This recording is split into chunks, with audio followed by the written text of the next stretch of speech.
But hello, and welcome. Irreconcilable. That's the title today. Yes, we've moved on to chapter 4 of the text now, and section 1, which is called Right Teaching and Learning. So we're talking about two fundamentally opposed thought systems today. And that's what this course indeed talks about. Quite naturally, the topic of true forgiveness is always going to come up because this is how we change our mind, a major subject of this course, where we're out to clarify our perception, to 180 degrees change our perception, the way we see the world, ourselves, and everything and everyone in it.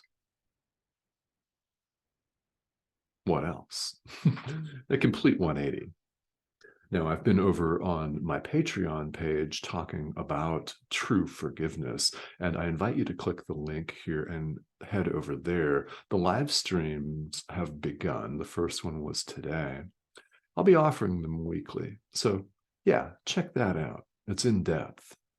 It's very cool. Now, what about teaching and learning? Well, we're always teaching. It's true. We're always interacting with each other. How can we be so sure that we're always interacting with each other? There is no separation of any kind. Your brother is you. You are your brother. No separation. Of course, we're interacting with each other. Now, here in the world, we talk about it in various different ways, including energy exchange, don't we?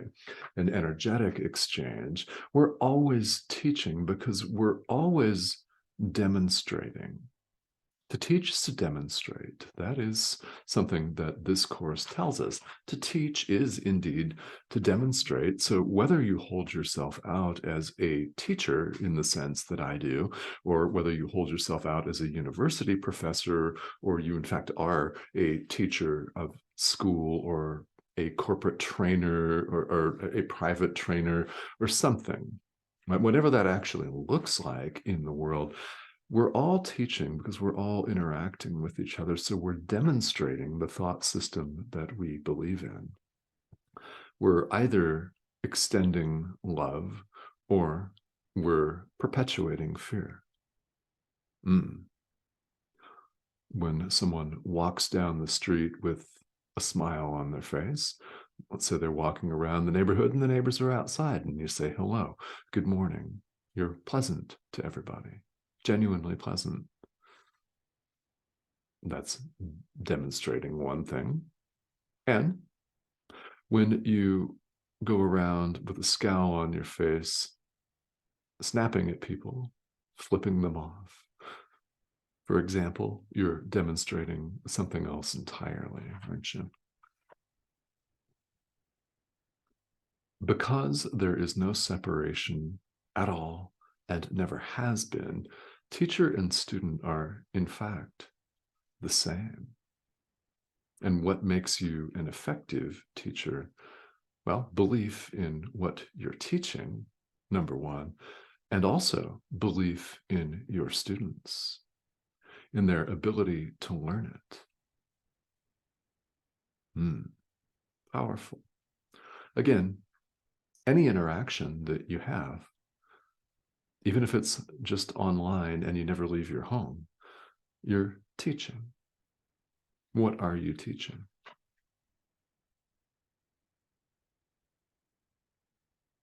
The highlight here in these first 4 paragraphs is that spirit and the ego are completely opposite.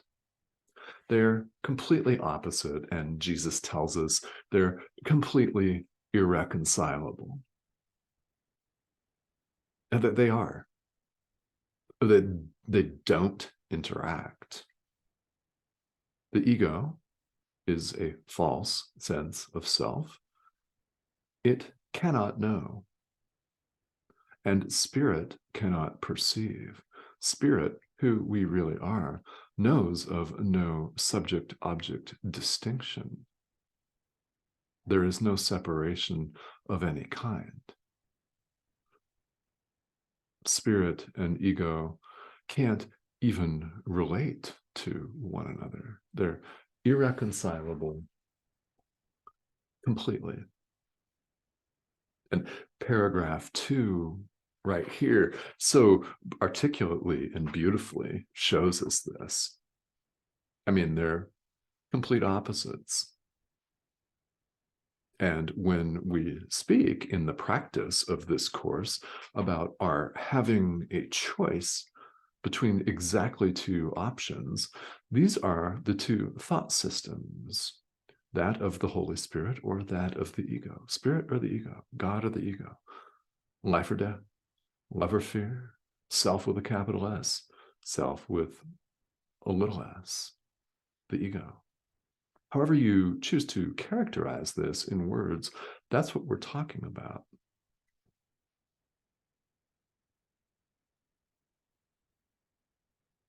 They're completely irreconcilable. So when we're learning, fear comes up.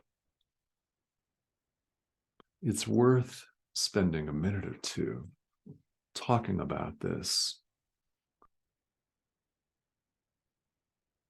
We're afraid to let the ego go.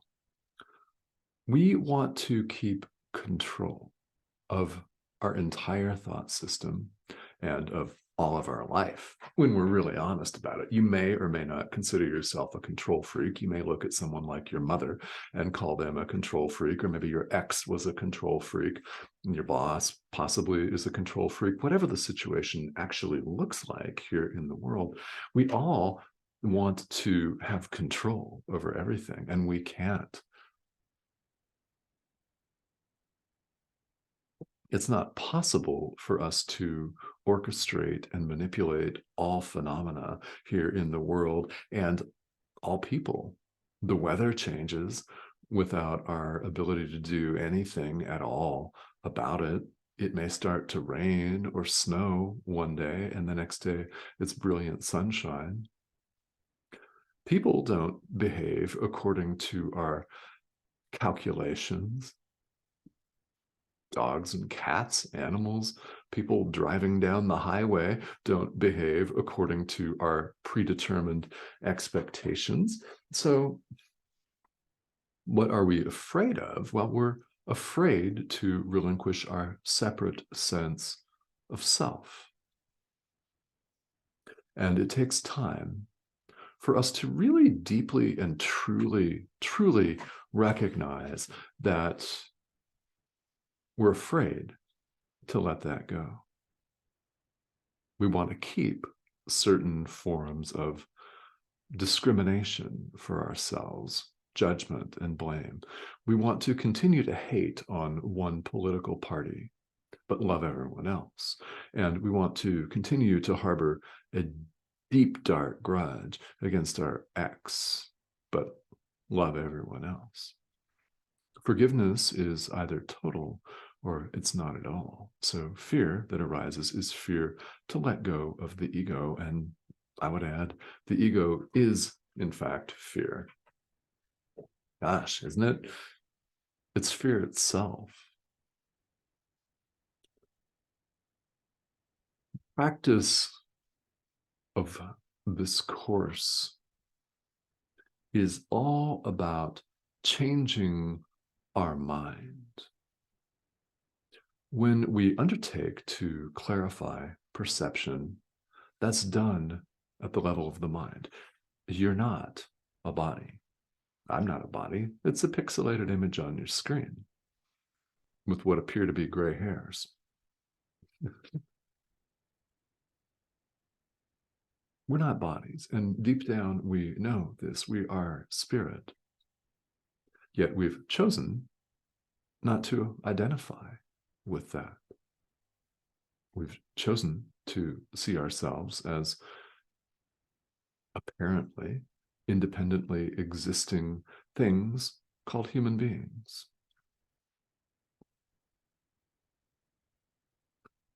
that has been our choice, we can change our mind. And that is what A Course in Miracles is all about.